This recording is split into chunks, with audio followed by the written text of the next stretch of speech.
अस्सलाम वालेकुम दोस्तों, मैं हूं आमिर मलिक और आप देख रहे हैं यूट्यूब चैनल मलिक स्टोरी। दोस्तों मेरी आपसे रिक्वेस्ट है कि वीडियो अच्छी लगे तो लाइक और चैनल को सब्सक्राइब कीजिएगा। तो आइए चलते हैं आज की वीडियो की तरफ। 27 अप्रैल 1936 को भोपाल में पैदा होने वाले अब्दुल कदीर खान 14 अगस्त में लोहे के एक ट्रंक के साथ जिसमें चंद किताबें और कपड़े थे, खोखरा पार की सरहद से पाकिस्तान में दाखिल हुए। डॉक्टर अब्दुल कदीर खान के साथ भोपाल के चंद मुस्लिम घराने भी हिजरत करके पाकिस्तान आ रहे थे। सफर में हिंदू पुलिस और रेलवे मुलाजिमीन महाजरीन के साथ जिला तमीज सलूक करते रहे। इनका सामान लूटा। कहा जाता है कि वो इस हद तक गिर गए थे कि उन्होंने औरतों और बच्चों से भी सामान छीन लिया। मेरा ट्रंक खोल कर देखा, इसमें किताबों के अलावा उनके कोई चीज मतलब की ना थी। मेरे एहतजाज पर उन्होंने मुझे तशद्दुद का निशाना बनाया और मैं इसको जिंदगी में कभी नहीं भूल सकता। इंडिया के रेलवे स्टेशन से पाकिस्तान बॉर्डर का 7 किलोमीटर का पैदल रास्ता था। रेत में जूतों के साथ चलना मुश्किल था। हम नंगे पांव चलकर पाकिस्तान की सरहद की चौकी तक पहुंचे। पांव में छाले पड़ गए थे। भूख और प्यास से बुरा हाल था। वो कहते हैं कि पाकिस्तान का यौम आज़ादी होने के बायस हर तरफ सब्ज हलाली परचम लहराते देखकर मैं अपनी तमाम तर तकलीफ को भूलकर खुशी से सरशार हो गया।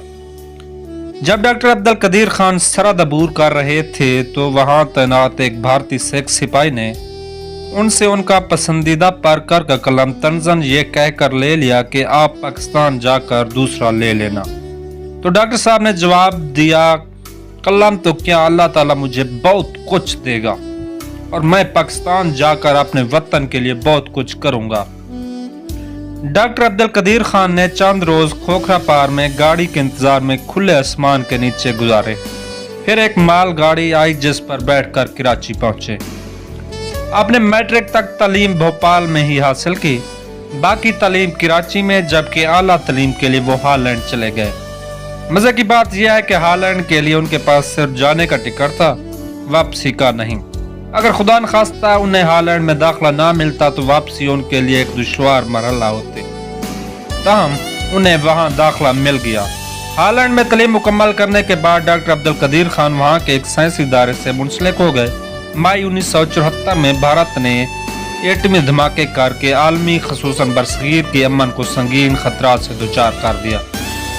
इस वक्त के एक भारतीय वजीर एल के एडवानी ने पाकिस्तान कौम को ललकारते हुए कहा कि भारत अब एटमी कुव्वत है और पाकिस्तान कौम अब हमारे सामने सर को झुकाना सीखे, जिससे वाज़ेह तौर पर पाकिस्तान को यह पैगाम दिया गया कि भारत ने एटम बम अपने दिफा के लिए नहीं बल्कि इसे पाकिस्तान के खिलाफ इस्तेमाल करने के लिए बनाया है। जाहिर है कि अमन पसंद पाकिस्तानी कौम एटम बम की तबाहकारियों से बखूबी आशना थी। उसके लिए एक लम्हा फिक्रिया था और वो बारगाह खुदाबंदी से किसी मौजे की सूरत में मिल सकती थी। फिर मौजा ही हो गया कि जज्बा हुब्बुल वतनी से सरशार एक नौजवान ने, जो इस वक्त हॉलैंड के एक साइंसी इदारे से मुंसलिक थे, इस वक्त के वजीर आजम पाकिस्तान जुल्फ़िकार अली भुट्टो को एक मरासला तहरीर किया कि मैं पाकिस्तान को एटमी कुव्वत बनाने में अहम और मुअस्सर नतीजा खेज किरदार अदा करने के लिए तैयार हूँ। यह नौजवान मोहसिन पाकिस्तान डॉक्टर अब्दुल कदीर खान थे। हॉलैंड जैसे खुशहाल मुल्क के साइंसी इदारे से वाबस्तगी के बहस वो जिंदगी के तमाम तर सहूलतों से लुत्फ अंदोज हो रहे थे, लेकिन उन्होंने वतन अजीज के तहफ़्फ़ुज़ और सलामती के लिए सब कुछ कुर्बान कर दिया और खुद को दिफा पाकिस्तान के लिए वक्फ कर दिया। इनकी कुर्बानियों में उनकी बेगम साहिबा, जिनका तल्लुक हॉलैंड से है, उनकी दो साहबजादियों ने भी उनका भरपूर साथ दिया। डॉक्टर साहब से कहा कि आप हमारी परवाह किए बगैर पाकिस्तान और पाकिस्तान कौम के लिए जो कुछ कर रहे हैं वो कहीं बुलंद है, आप अपना काम जारी रखें। फिर डॉक्टर अब्दुल कदीर खान ने रात को रात और दिन को दिन नहीं समझा और शब व रोज पाकिस्तान को एक एटमी कुव्वत बनाने में मसरूफ हो गए। इस मरहले पर एटॉमिक एनर्जी कमीशन में उनके खिलाफ कुछ अंदरूनी साजिशें शुरू हो गई, जिनका उन्होंने वजीर आजम पाकिस्तान जुल्फ़िकार अली भुट्टो से जिक्र किया। तो उन्होंने डॉक्टर साहब को कहोटा में एक अलग इदारा बनाने को कहा और डॉक्टर साहब को उसका सरबराह मुकर्रर कर दिया। इनके बाद डॉक्टर साहब ने परेशानियों से बेनियाज होकर शायर मशरिक अल्लामा इकबाल के ख्वाब और उसकी ताबीर को तकमील तक पहुंचाया और बाबे कौम का इजाज़त मोहम्मद अल जिन्ना के पाकिस्तान को एक नाकाबिल तस्खीर एटमी कुव्वत बना दिया। डॉक्टर अब्दुल कदीर खान ने 1976 में एटम बम पर काम शुरू किया और 6 साल के मुख्तसर अरसे में उसे पाए तकमील तक पहुंचा दिया। 1982 में बम तैयार हो गया था, जिसका कामयाब तजर्बा 28 मई 1998 में किया गया, जिससे न सिर्फ पाकिस्तानी कौम बल्कि अफवाज पाकिस्तान का मुराल भी बुलंद हुआ और दुनिया के 7 एटमी ममालिक में शामिल हो गया। पाकिस्तान के एटमी सफर में वजीर आजम जुल्फकार अली भुट्टो के अलावा बहुत सारी शख्सियात और अफवाज पाकिस्तान ने नुमाया और मौसर किरदार अदा किया। डॉक्टर अब्दुल कदीर खान ने जिन मुश्किल हालात में पाकिस्तान को एटमी कुव्वत बनाने की जद्दोजहद, मेहनत और कोशिश की, वो इंतहाई काबिल कदर है। ये उनका पाकिस्तानी कौम पर एहसान अजीम है कि आज हमारा बड़े से बड़ा दुश्मन भी पाकिस्तान की तरफ मैली आंख उठाकर नहीं देख सकता। जुल्फकार अली भुट्टो ने एक तारीखी जुमला कहा था, हम घास तो खा लेंगे मगर पाकिस्तान को एटमी ताकत बनाकर दिखाएंगे।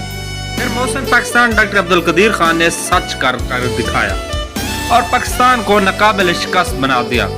बात यही खत्म नहीं होती। इसके कामयाबी के बाद मोहतरमा बेनजीर भुट्टो ने डॉक्टर अब्दुल कदीर खान से मिसाइल बनाने की बात की तो डॉक्टर अब्दुल कदीर खान ने पाकिस्तान का पहला गौरी मिसाइल तख्लीक किया, जिसकी रेंज 1500 किलोमीटर है, जिसका कामयाब तजर्बा 8 अप्रैल 1998 में किया गया। इस मिसाइल के बाद डॉक्टर अब्दुल कदीर खान की रखी गई बुनियादों पर अब तक मिसाइल के कई कामयाब तजर्बे हो चुके हैं। होटा रिसर्च लेबॉर्ट्रीज ने न सिर्फ एटम बम बनाया बल्कि पाकिस्तान के लिए 1000 किलोमीटर दूर तक मार करने वाले गौरी मिसाइल समेत छोटी और दरमियानी रेंज तक मार करने वाले मुतअद्दिद मिसाइल तैयार करने में भी अहम किरदार अदा किया। इदारे ने 25 किलोमीटर तक मार करने वाले multi barrel rocket launcher, laser range finders, laser threat sensor, digital goniometer, remote control mine exploder, tank शिकन गन समेत पाक फौज के लिए जदीद दिफाई आलात के अलावा टेक्सटाइल और दीगर सनतों के लिए मुतअद्दिद आलात भी बनाए। दोस्तों, ये डॉक्टर अब्दुल कदीर खान का पाकिस्तानी कौम पर एहसान है कि आज हम अपने दुश्मन को भी आंखें दिखा सकते हैं। दोस्तों, उम्मीद करता हूँ ये वीडियो आपको पसंद आई होगी। अगर पसंद आई है तो इसे लाइक और दोस्तों के साथ शेयर कर दें। शुक्रिया।